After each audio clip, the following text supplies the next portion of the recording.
Y justamente ese papel que está haciendo el primer ministro de Canadá es uno de los ejemplos mundiales de cómo la industria minera tiene un soporte donde la diplomacia de Canadá, donde la fuerza militar, donde los cabilderos internacionales tienen todo el respaldo del gobierno de Canadá. ¿Y a qué me refiero con esta situación? Cuando estamos hablando de que llega Canadá a México por la puerta de la Cámara de Comercio de Canadá en México, pues ahí lo que estamos diciendo es que la Embajada de Canadá en México tiene presencia a través de una política económica que se tiene establecida en Canadá, donde el gobierno canadiense tiene como una estrategia prioritaria la defensa de los intereses de sus empresas transnacionales que están asentadas en América Latina, y ahí no solamente estamos hablando de que le pone la diplomacia a su servicio, no solamente el embajador que llega sonriente y le saluda al presidente Peña Nieto, no, aquí estamos hablando de que también la información clasificada como reservada o confidencial, toda esa información útil para las grandes empresas que está en poder del Estado canadiense, se pone a disposición de las grandes empresas. Información es poder. Claro. Agreguémosle otra situación. Un aspecto interesante que está ocurriendo en Canadá es que también las grandes instituciones de investigación y las principales universidades de Canadá están puestas al servicio de un organismo que se acaba de crear prácticamente hace un par de años, de un centro de investigación que le brinda soporte a las grandes empresas transnacionales, y que el primer ministro de Canadá decía, es que a partir de este centro de investigación que tiene soporte y legitimación con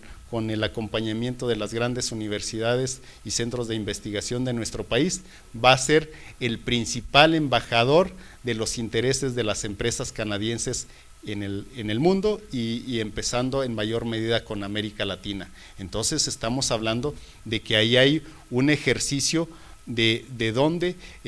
se da una alianza estratégica y entre las empresas transnacionales con los tomadores de decisiones en la parte gubernamental, y aquí se traduce en otro aspecto importante.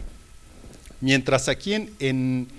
nuestro país estamos jugándole a los clúster minero, con un clúster minero de Zacatecas, un clúster chiquito, en donde incluso la mayoría de las empresas no tienen ascendencia de empresarios medianos de Zacatecas, sino que vienen de otras figuras, son filiales o son franquicias de otra empresa que venga de Alemania o de cualquier otro país, sobre todo en las tecnologías de la información y demás. En el caso canadiense y en el caso de Chile, ahí estamos hablando de clúster nacionales, y ahí de lo que estamos hablando es que se articula la cadena de proveeduría, es decir, cómo a estas empresas que dan la cara aquí en el estado de Zacatecas, Goldcorp, con la unidad minera Peñasquito, pues estamos hablando de que tienen suministro de tecnología, de insumos, de servicios de otras empresas canadienses que están articuladas en ese clúster minero canadiense. Ese es el nivel de articulación y de control que se tiene y de la subordinación que se tiene de los intereses entre las empresas transnacionales y gobiernos como el que haces de referencia en el caso canadiense. Claro, los Estados Unidos están sólidos pues, en ese sentido. Y hablando de la proyección, una perspectiva de la minería en Zacatecas, en base a sus estudios y su conocimiento, obviamente es complicado hacer una aseveración en el futuro, pero bueno, atreviéndonos que nos pudiera dar su opinión en esta perspectiva para la minería en Zacatecas. Bueno, aquí es importante que no perdamos de vista el asunto de futuro, y justamente cuando estamos hablando del despojo territorial por parte de la industria minera, no es únicamente decir que en Zacatecas actualmente ya le entregamos el 32% de nuestro territorio, sino que le estamos hipotecando el futuro de las actuales y de las próximas generaciones en el sentido de la devastación de los recursos naturales. Ya daba los datos del consumo de agua. Ese consumo de agua actualmente, 16 empresas mineras en su fase de explotación ya consumen más agua que toda la población zacatecana actualmente. Si a eso le sumamos en un ejercicio prospectivo, tal y como me lo solicitas, en un ejercicio de mediano plazo a 5 a 10 o de largo plazo, 5 a 10 años, estaríamos hablando de que de las 142 empresas que tienen proyectos de exploración actualmente en el estado de Zacatecas, según los datos del Servicio Geológico Mexicano, esto implicaría que en los próximos años ya no van a ser 12 municipios los que estén siendo afectados directamente por la industria minera, sino estamos hablando de 37 de los 58 municipios zacatecanos, donde hoy los alcaldes, donde hoy los cabildos, donde hoy los regidores ni siquiera saben que les va a llegar la industria minera, y ya hay una serie de concesiones. ¿Qué te gusta? Río Grande, ¿qué te gusta? Pinos, Villa Hidalgo, en el mismo Noria de Ángeles, en Villa González Ortega, en esta otra región de los Cañones. Es decir,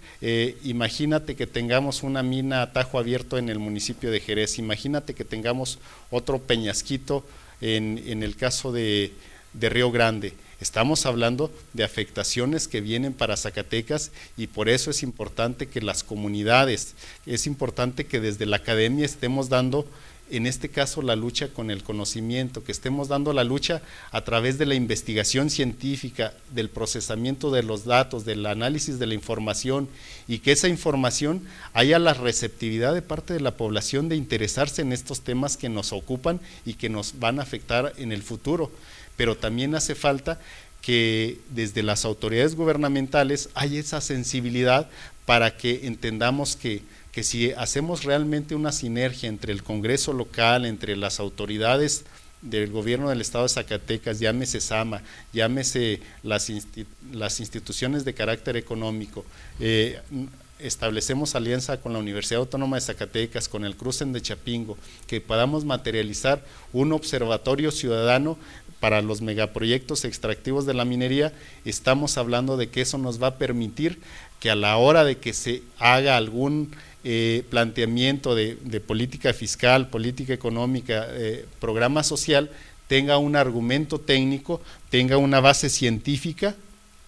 más allá de buenas intenciones, más allá de buenos propósitos. Y cuando aquí hablamos de elementos científicos, en otros espacios se ha hecho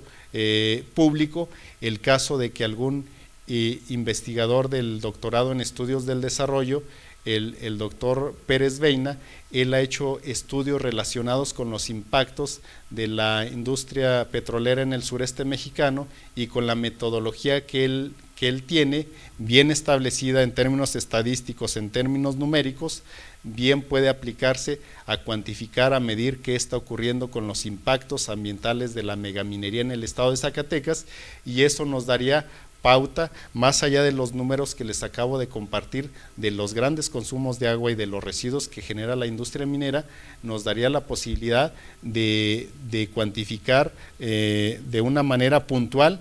si esos 1.230 millones realmente son una ganga para el estado de Zacatecas o realmente son una migaja, y en todo caso lo que hay que hacer es más exigentes con montos de esta naturaleza, previo a que se hagan un ejercicio mayor de intervención de la ciudadanía, y que podemos apostarle, ¿por qué no?, a lo que ocurrió en Costa Rica. En Costa Rica se hizo una consulta pública nacional para definir qué es lo que ocurre con la industria minera, y resulta que allá más del 92% de los costarricenses se pronunciaron en cerrarle la puerta a la megaminería a cielo abierto, y por ley los 39 diputados de todas las expresiones políticas acataron un mandato de toda la ciudadanía costarricense. Entonces, aquí